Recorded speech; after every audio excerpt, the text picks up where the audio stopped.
Hello guys, my name is Chase Estlin. I'm going to introduce our group's second video, Making a Well-Rounded Leader. So the first thing we're going to discuss is authentic leadership, and Marie's going to kick that off for us by giving us the theory behind it, and then Stephanie's going to give us a real-world example. So authentic leaders, they really have a purpose, very passionate, strong values, and really kind of stick to who they are.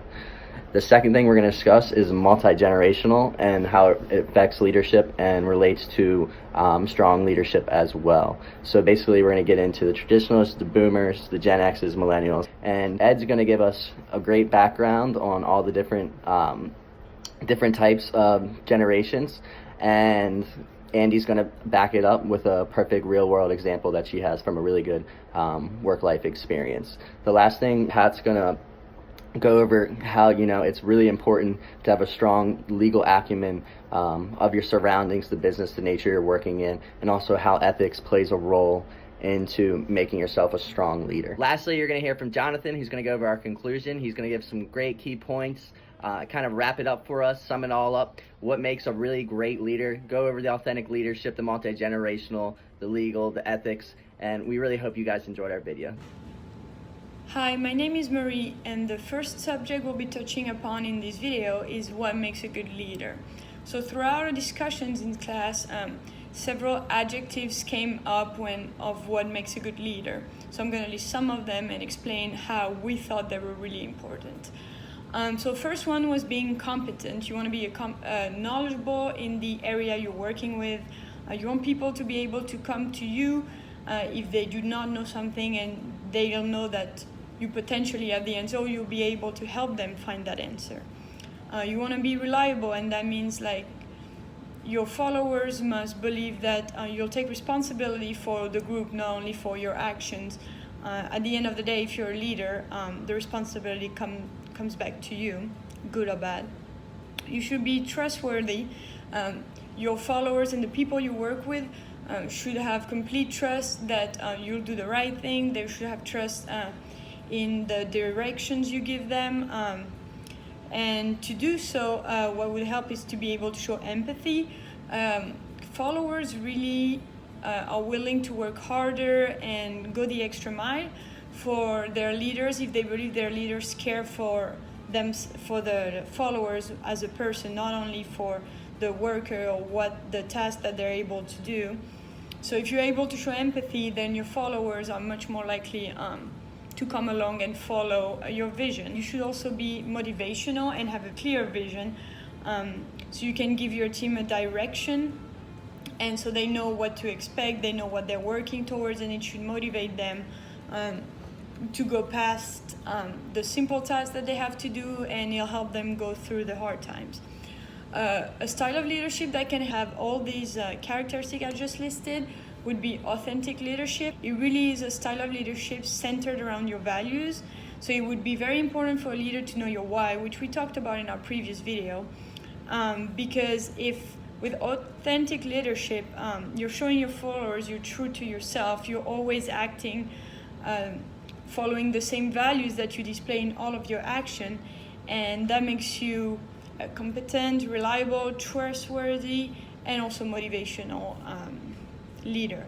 So we'll hear an example from one of my teammates. Hello, my name is Stephanie Johnson, and I'd now like to give an example of a great authentic leader.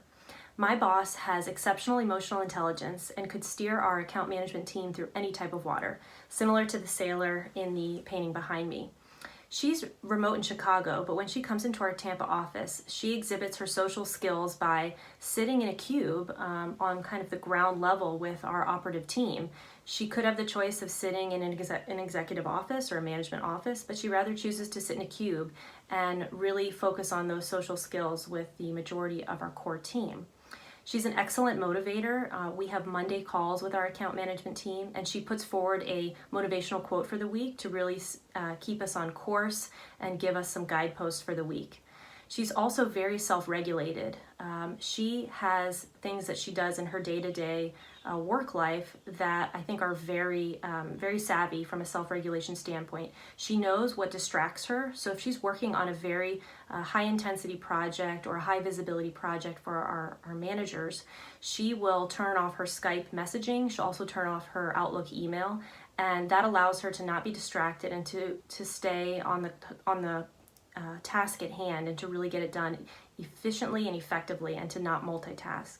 She's given our team tips on how not to multitask when we're all on calls together and not to be sending her emails on different topics. So very great self-regulatory skills from that perspective.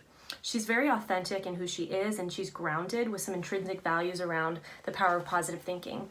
She's given every member of our team this book called Chop Wood, Carry Water. It's by Joshua Medcalf, and it's about a young boy who's training to become a samurai warrior. But really what this book is truly about is how to fall in love with the process of becoming great. So it does center on your why, which is a nice carryover from some of the topics we've been learning in our leadership course thus far.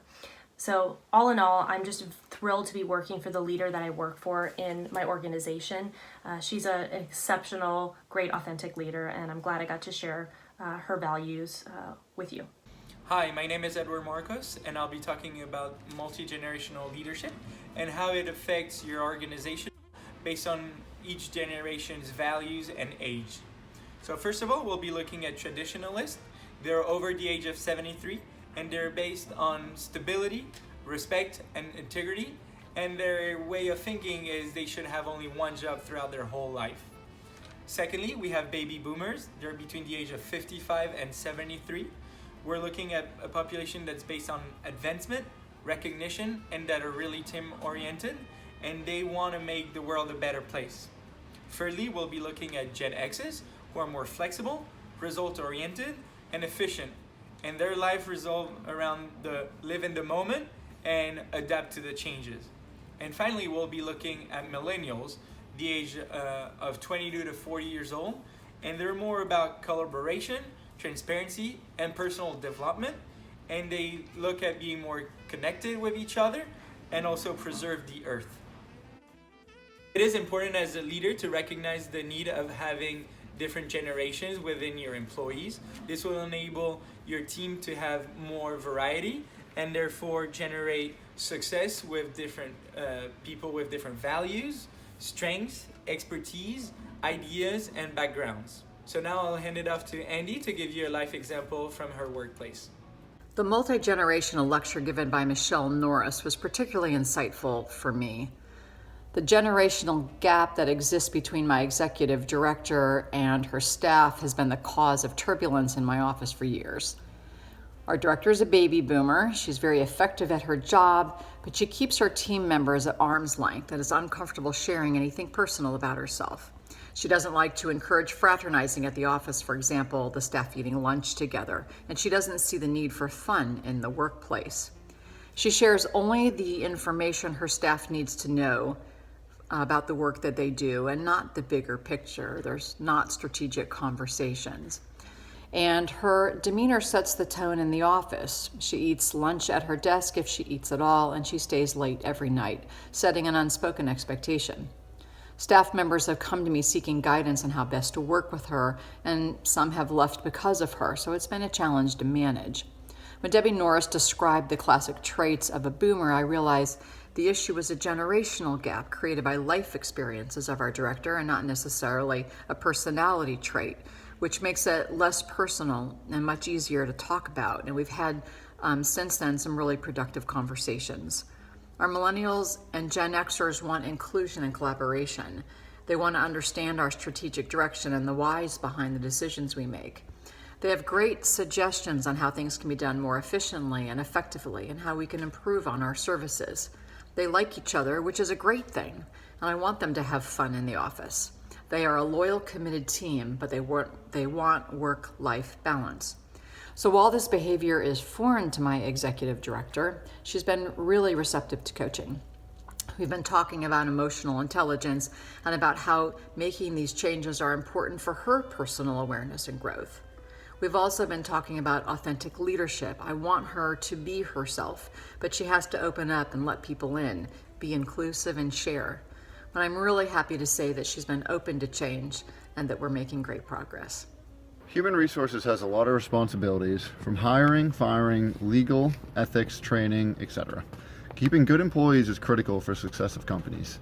HR works to give employees the tools to keep the company safe and retain those employees. Leadership needs to incorporate HR in all aspects of business.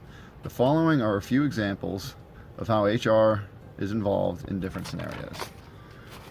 Incentives is a very interesting topic when it comes to individual employees. Having a structured system is critical. Some people are very sensitive to how much they make. A good way to determine how much each employee makes for incentives is their position. People in the same position can do more or less work, but because they're in the same role, they get the same incentive and bonus. This should make the hard-working employees want the next promotion and help the company. It is important to explain your company's system so everyone understands and can plan for what they want to do for their future.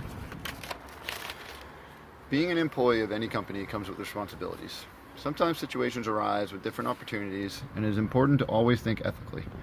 Having access to sensitive data can be troublesome if you are presented with opportunities to share that data. You have to be careful because it could happen by accident.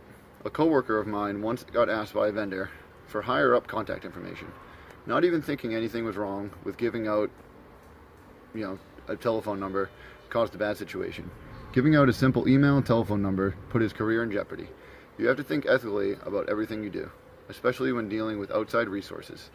I have always been told, if you have any doubt, reach out to HR. My name is Jonathan Rodriguez, and today I'm going to wrap up the previous modules that we covered to be an exceptional leader. So one of the first key points that we covered was the theory of authentic leadership, which is really all about, as a leader, having strong values that you hold to yourself each and every day, and also values that transpire down to your team to bring the best out of them. In addition to that, we talked about the theory of multi-generational understanding, which again, as a leader, really involves understanding how multiple generations coexist in your organization and really understanding the different perspectives, skills, and values they bring to the table and learning how to understand them and how to communicate with them effectively to bring the best out of the team. Last but not least, we talked about the theory of legal knowledge in leadership, which really is all about, as a leader, understanding the business acumen behind your organization and the industry, and knowing those in order to make ethical and moral decisions that can bring the best out of you and your team and the organization as a whole. So with these 3 key points, we talked about those in a couple of real-world examples that we hope were helpful in helping you understand a little bit more about what they are. And what we really want you to do is take away from this video is really just those 3 key points. Now that you've been given those 3 tools, it is up to you to become a great leader. So for that, we thank you for watching this video, and we hope it helps you to understand how to be an exceptional leader. Thank you for watching.